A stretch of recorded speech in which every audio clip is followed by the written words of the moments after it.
Mbak Kenny Dewi Juwita. Halo Mbak Kenny. Halo, Mbak Ninda. Iya, sehat Mbak. Sehat-sehat. Iya, jadi tema hari ini yang akan kita angkat adalah Managing Self for Women Who Work from Home. Nah, karena teman-teman tahu besok adalah Hari Kartini, jadi Urban Hire dan Mbak Kenny hari ini ada edisi spesial Kartini untuk teman-teman wanita ya. Kita ingin encourage teman-teman yang work from home seperti mungkin saya dan juga Mbak Kenny bisa tetap semangat work from home. Udah mungkin lebih dari sebulan ya Mbak kita work from home. Ya, Ya, oke. Mungkin sebelumnya aku mau ngejelasin sebentar tentang Urban Hire, boleh ya? ya.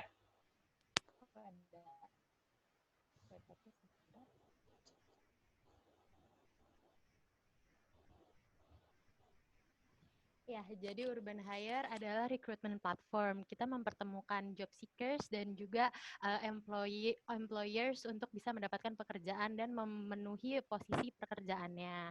Nah, kita bantu dari awareness-nya, consideration, tahap interview, offering sampai tahap hire. Urban Hire fiturnya banyak sekali. Salah satunya adalah branded career page sampai dengan report and analytics. Kita membantu employers untuk memanage candidates end-to-end hiring recruitment-nya.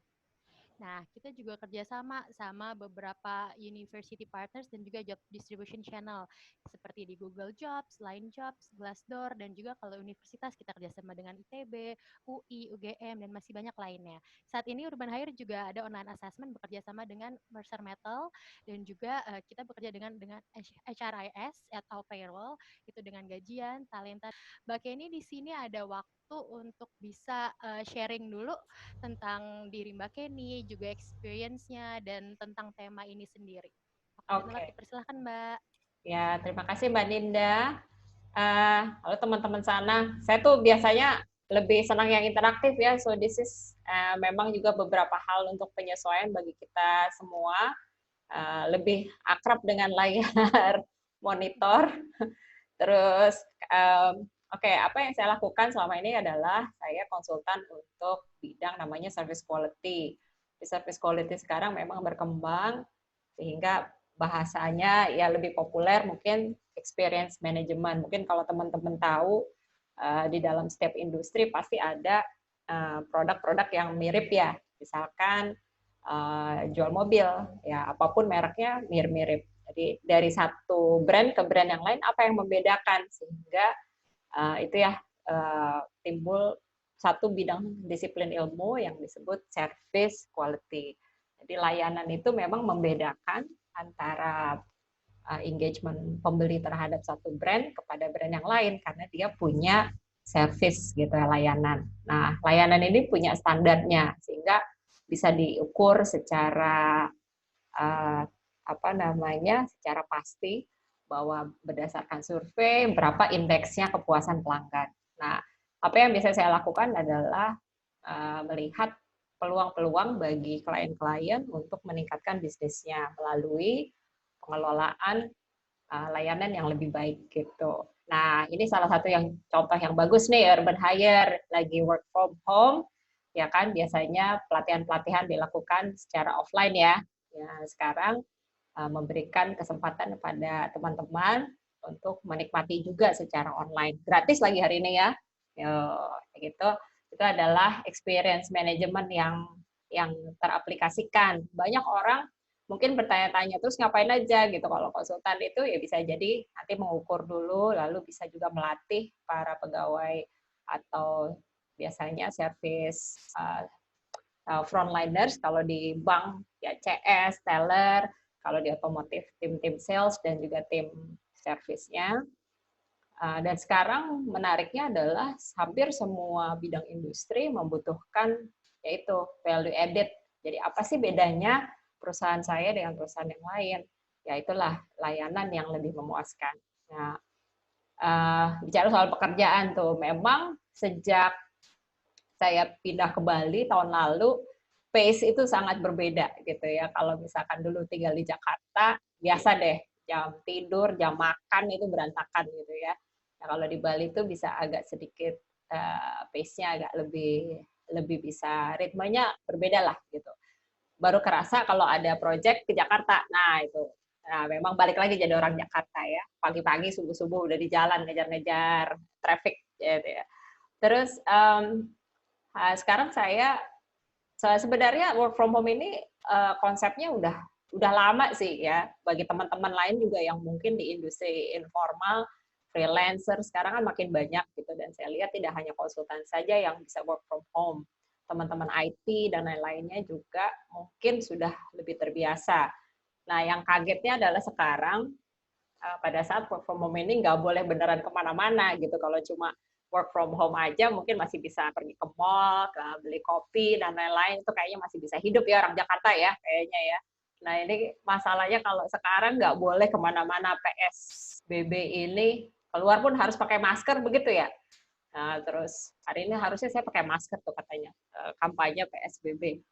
Terus kontak dengan orang dibatasi gitu. Itu mungkin membuat kita agak sedikit berbeda. Nah, work from home buat saya sendiri banyak yang sudah saya mulai duluan sebelum ini terjadi gitu ya, epidemi COVID-19. Kebetulan saya juga commute dari Jakarta kadang-kadang karena suami sudah pindah ke Bali waktu itu. Akhirnya saya kerja dari Bali berapa hari gitu. Jadi teman-teman yang lain yang mewakili saya untuk kerja, untuk ketemu meeting dengan klien. Itu saya sudah kirim data-data, bahkan sampai proposal. Udah nego-negoannya udah akhirnya lewat WA dan lewat video call, lewat Skype, aneka rupa. Waktu itu belum ada lah Zoom seperti ini gitu ya. Webinar sudah ada tapi untuk kalangan tertentu dan memang masih sedikit sekali. Orang masih agak kaget-kaget lah. Biasanya orang luar negeri yang lebih sudah terbiasa untuk akademisi juga dan bisnis. Lalu perjalanan work from home itu adalah gimana caranya yang namanya kerjaan itu dibawa pulang gitu ya, atau rumahnya yang dijadikan tempat kerja gitu. Itu kan ada beda-beda mindsetnya. Nah, hari ini saya sebenarnya pengen juga membahas mengapa untuk perempuan sendiri itu sebagai tantangan yang tersendiri dibanding laki-laki gitu ya, karena kompleksitasnya perempuan berbeda dengan laki-laki. Benar nggak, Mbak Dinda? Kalau kita pikir-pikir secara fisiologis, kita aja punya daur hormon yang berbeda gitu ya. Sudah harus mengakui secara alamiah ada masa-masa nih kayaknya gue emang nggak bener ini, kayaknya emang rada gak waras ini ya di tanggal-tanggal tertentu. Nah, itu harus mengakui gitu. Ini gue lagi moody banget, ini lagi snappy lah, lagi agak-agak ya kalau saya suka bercanda-bercanda gitu, lagi gak waras gitu kan. Nah, memang harus menyadari dulu mana siklus yang kita ini tense banget, terus lalu kita menyesuaikan. Nah, work from home ini banyak juga dianggap gampang oleh beberapa orang, terutama nih yang bukan perempuan, ya kan? Simply lu tinggal kerja aja di rumah. Ya, kalau kerjanya di kantor, anak gimana-gimana mungkin nggak terlalu terpengaruh ya. Tetapi yang punya anak lebih dari satu, ngerasain deh tuh. Kalau yang udah menikah, punya anak lebih dari satu, ada ritme yang beda-beda dari setiap anak gitu kan. Yang tadinya nggak ngelihat ibunya 24 jam, terus ngelihat ibunya 24 jam, ekspektasinya berubah. Lalu kita juga punya perilaku yang akhirnya juga mempengaruhi satu sama lain. Nah, kenapa ini menarik untuk dibahas? Kita memang di komunitas-komunitas perempuan kepingin ada memang pengembangan life skills for women. Kadang-kadang kita tuh dibesarkan sebagai perempuan seolah-olah udah punya manual book, bakal survive, bakal hebat, bakal bisa bertahan. Gitu.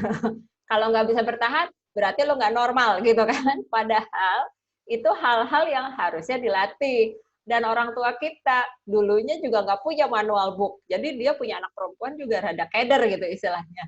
Mesti gue apain nih anak perempuan. Mana lagi sekarang dengan tuntutan teknologi dan pekerjaan, satu jabatan itu bisa melakukan pekerjaan beberapa orang kan. Dan nggak terbayang oleh orang tua kita, kamu tuh ngapain aja sih di depan laptop gitu kan. Yang kita dulu mungkin orang tua kita tidak sebegitu terikatnya dengan teknologi. Kita sekarang nggak ada sinyal kayak tadi udah panik gitu kan, udah keringet dingin setengah jam gitu kan. Ini gimana ini internet gitu kan. Padahal internet itu harusnya memudahkan, tapi kenapa jadi kita tergantung. Nah, work from home ini saya kepingin menghimbau untuk perempuan-perempuan juga mengedukasi bagi para orang-orang di sekeliling perempuan bahwa kita pun butuh support gitu. Bukan kita jadi belas kasihan orang lain atau menghakimi orang lain, menyalahkan, tapi kita pun mengedukasi mereka, ya orang-orang ini, anak-anak kita misalkan yang laki atau perempuan. Bahkan binatang peliharaan juga harus diedukasi sih. Lalu ada hal-hal juga yang kita perlu kelola dulu di dalam kita sendiri sebelum kita mengelola yang lain. Sebenarnya series ini bisa jadi panjang sih gitu ya, tapi kita hari ini batasi bahwa mengelola diri dulu sebagai perempuan sebelum kita mengelola pekerjaan yang akan kita lakukan dari rumah gitu ya. Nah, untuk teman-teman yang mungkin definisi rumah kan beda-beda nih, menariknya. Siapa di sini yang mungkin ngekos gitu? Ada nggak mungkin berapa dari peserta nih ngekos? Ada nggak, Mbak? Bisa raise hand kalau misalnya teman-teman ada yang ngekos. Ada nggak berapa? Fitur raise hand. Atau di apartemen tinggal sendiri tanpa orang tua, udah mandiri gitu? Ada? Ada Mbak, satu. Oh, satu. Ada yang masih tinggal dengan orang tua? Gak apa-apa. Iya. Itu blessing loh. Di luar negeri gak bakal. Saya kalau gitu saya. Oh, oke. Terus ada yang mungkin long distance dengan pasangan seperti saya kan seringnya begitu tuh. Jadi kita ketemunya 2 minggu sekali gitu. Ada? Oh, saya juga, Mbak. Wah, kamu kayaknya mewakili banyak respon. Saya rata-rata wanita Indonesia banget nih kayaknya ya. Oke. Nah, ini juga tantangan gitu ya, bahwa pasangan punya daur stres sendiri, dan kita kadang-kadang, saya berharap sih sebenarnya nanti di masa depan ada tuh kayak alat atau chip yang sangat sangat canggih gitu, biar orang bisa lihat nih gue lagi stres tingkat segini nih gitu kan, gue lagi butuh apa ya, ada barometernya, ada pengukurnya, tapi kan kita enggak. Nah, sehingga definisi rumah juga harus dikelola dengan baik gitu ya. Yang namanya biasa di kos, saya pernah ngekos dari umur lulus SMA sampai saya menikah, ini sekitar 15 tahunan. Tahu dong ya kemalasan-kemalasan yang kita kita sengaja gitu kan. Cucian ditaruh di pojok gitu kan, atau makanan ntar deh gue beresin, abis ini ntar deh gitu kan. Begitu itu menjadi work from home, itu bikin keadaan juga nggak enak. Ya, ini tuh harus dikelola juga gitu. Artinya definisi rumah yang kita sebut tempat kerja jadinya ini mau diapakan dulu gitu. Jadi persepsi kita tentang rumah kadang-kadang ya udah tempat tidur gitu kan. Tempat kos itu tempat tidur dan tempat berdamai dengan diri sendiri. Akhirnya berantakan pun damai gitu kan. Nah, itu juga mulai dengan persepsi kita sendiri. Ya, apa sih yang saya sebut dengan rumah? Apakah harus rumah orang tua? Apa saya bisa di rumah di mana aja gitu? Kalau saya nggak ada isu sih rumah, kadang-kadang di hotel, kalau memang keluar kota, dan pernah ada beberapa project dan itu setahun di Malang, jadi setiap bulan itu 1 minggu di Malang, dan udah ngerasa ya udah inilah rumah saya hotel ini gitu. Saking akrabnya ikripnya gitu sama petugas hotelnya, kayaknya saya merasa bertanggung jawab juga kalau ada apa-apa sama hotel itu gitu. Itu feel home. Nah, dan banyak loh sekarang perempuan yang tidak feel home di rumahnya. Kenapa? Juga karena ya merasa kalau pulang ke rumah tanggung jawabnya lebih besar gitu. Harus ngurus rumah, harus ngurus ke anggota rumah, terus nggak ada waktu untuk diri sendiri. Tapi kalau di luar rasanya gue bebas, bisa ngopi, bisa makan, bisa ketemu temen. Nah, itu juga perlu diperbaiki tuh persepsi tentang rumah dulu gitu. Jadi mau jadi tempat kerja, mencari sesuatu yang berpeluang produktif gitu kan, di rumah aja udah nggak seneng. Jadi work from home sendiri mindsetnya udah, aduh males deh gue gitu.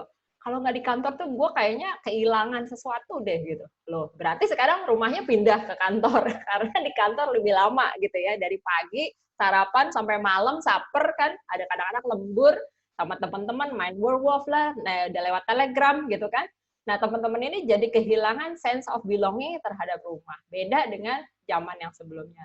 Jadi work from home ini sebenarnya bukan shifting bawa pekerjaan ke rumah, tetapi pola pikir juga bahwa rumah ini sesuatu yang membuat saya nyaman, membuat saya produktif, membuat saya bahagia apa enggak gitu.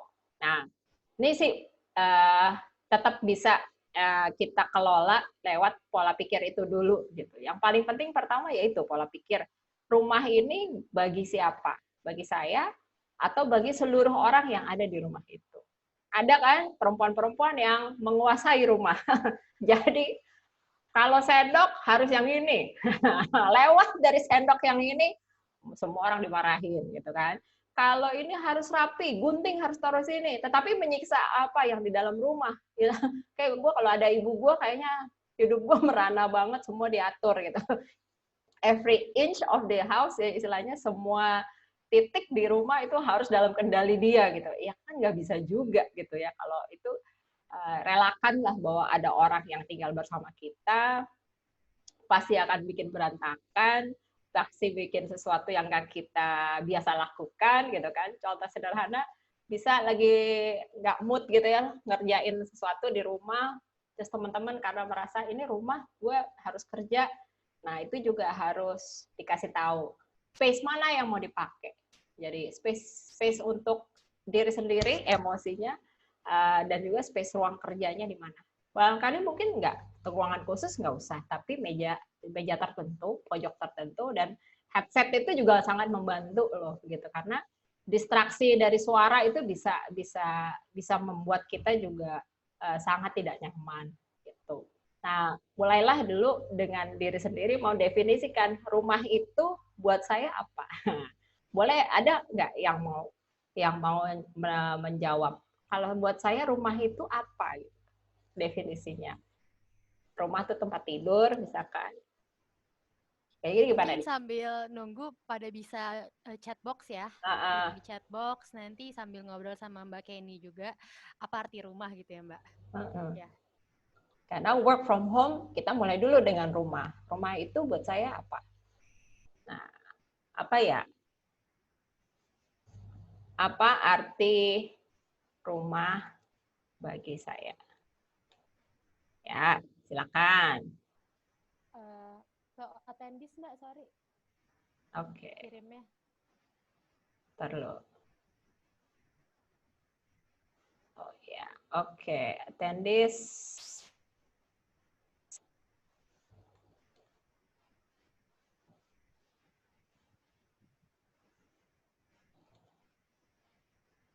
Sip.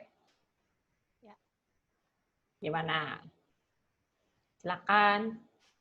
Ini ada yang jawab katanya rumah buat saya tempat berkumpul bersama keluarga. Nah, asik tuh. Terus yang lain gimana? Ya, berkumpul bersama ya. Ada orang yang kita sayangi. Terus apa lagi? Yang lain? Kayaknya pada mau maghrib ya. Tempat istirahat. Oke, bercerita. Nyaman gitu ya. Dasteran ya.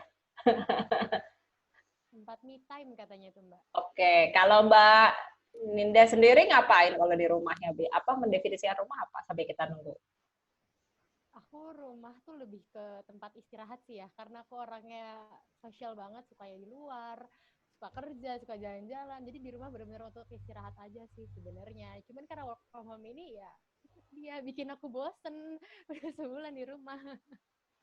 Bosen ya. Kangen kantor.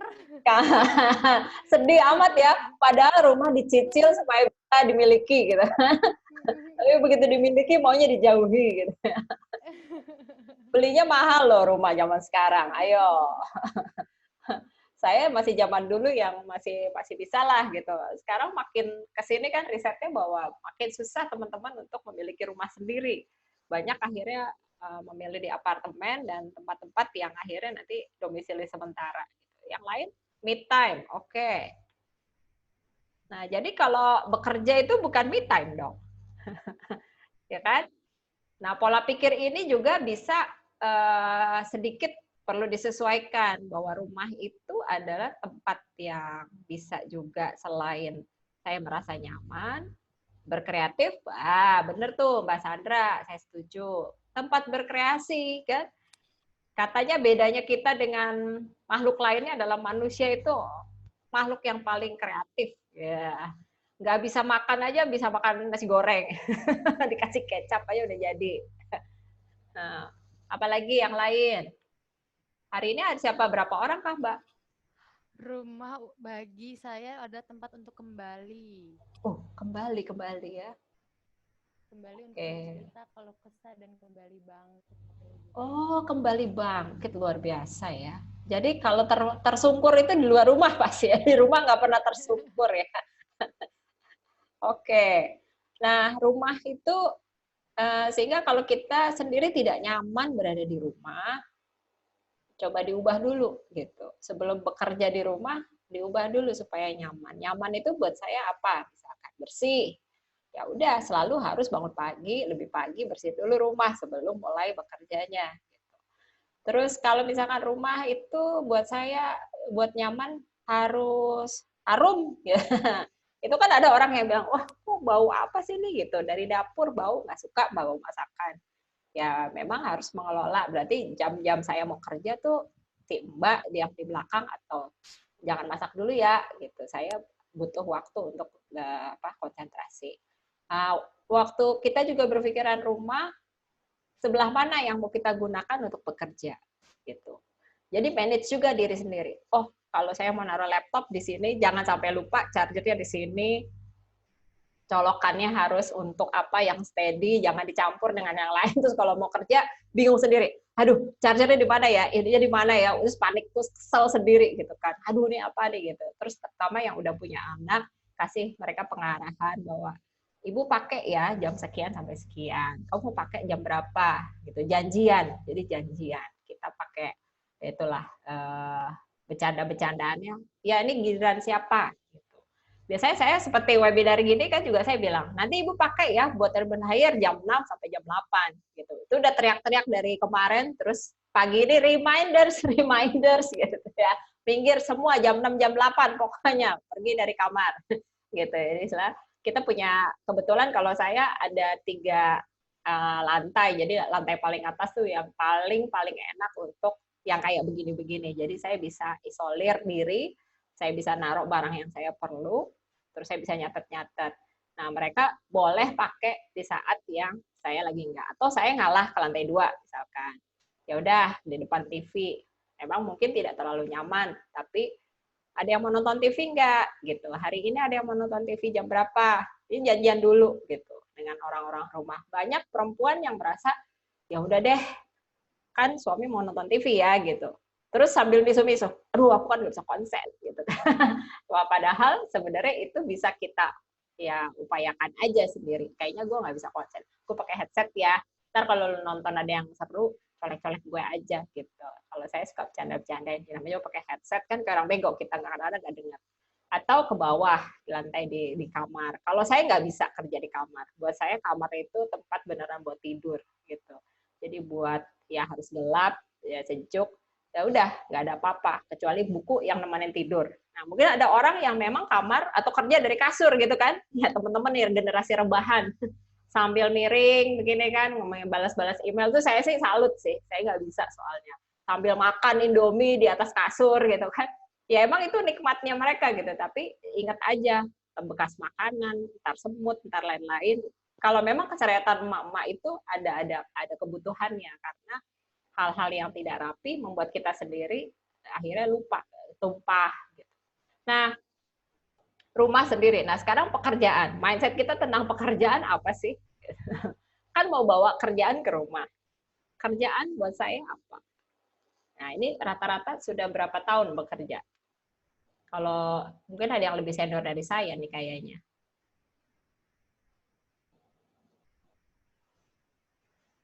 Ya, Apa yang harus saya lakukan biar saya tetap sane, tetap nggak bad thinking gitu, negative thinking gitu.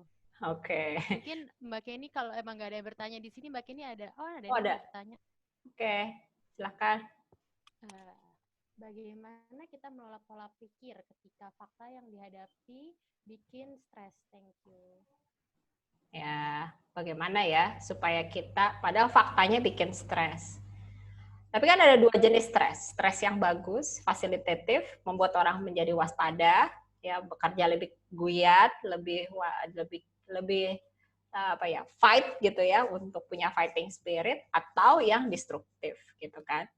Nah, kalau misalkan kita sendiri tahu, oh ini jenis stresnya gue jadi beberes lebih banyak nih. Kalau saya stres tuh kan ngosek kamar mandi gitu kan.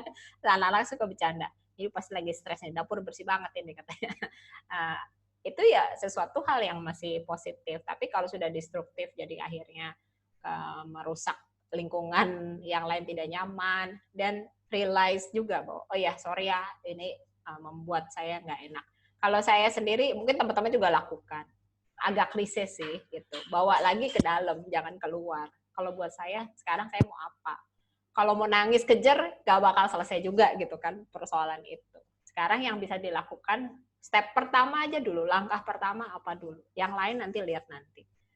Mulai dengan satu langkah dulu. Ya kalau ini berhasil, dan kita lihat lagi pasti yang lain masih bisa. Kalau ini belum, ya udah saya coba lagi yang lain. Simply kayak ya, take mungkin tiny step dulu. Ini dulu deh gitu yang bisa saya manage.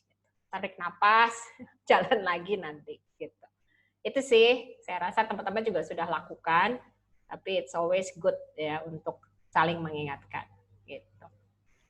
Kalau misalnya nih Mbak emang udah stres gitu, itu apa berarti strateginya untuk biar dia balik lagi untuk sadar, mungkin dari keluarga atau dari diri dia sendiri harus apa? Ya. Nah, cewek itu kan memang punya mekanisme yang unik ya kan, bisa bentuknya makan ya atau sesuatu yang disuka lah. Kalau saya memang harus punya hobi gitu. Kalau selalu saya bilang dari kita sekarang jangan nunggu sampai tua nanti baru mikirin saya nanti kalau pensiun ngapain ya. Saya harus punya hobi. Nyobalah sesuatu yang baru terus. Jadi saya lagi nyoba sekarang hidroponik. Walaupun bayamnya gagal, oh kangkungnya bisa. Nggak apa-apalah gitu. Nggak usah banyak-banyak dulu, berapa botol dulu gitu. So try new things gitu kan. Supaya bisa divert apa istilahnya, menjadi pengalih dulu. Nanti balik lagi ke situ jadi energinya lebih baik gitu. Kalau stres banget nulis bisa. Sekarang banyak self help books atau dengerin podcast orang-orang, dapat insight juga. Curhat online sekarang banyak tanpa harus kelihatan muka gitu kan. Gue lagi stres nih gini-gini, udah trashing out juga nggak apa-apa. Orangnya nggak kenal kok. Maybe tomorrow he will forget gitu. Nah, itu banyak hal sekarang.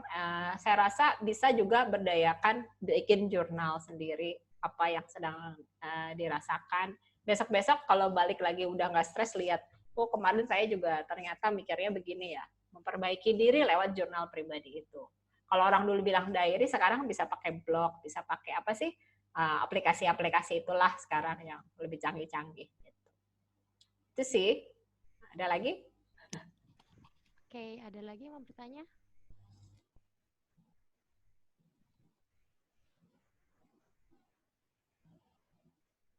Oke. Kayaknya pada maghrib nih ya. Iya.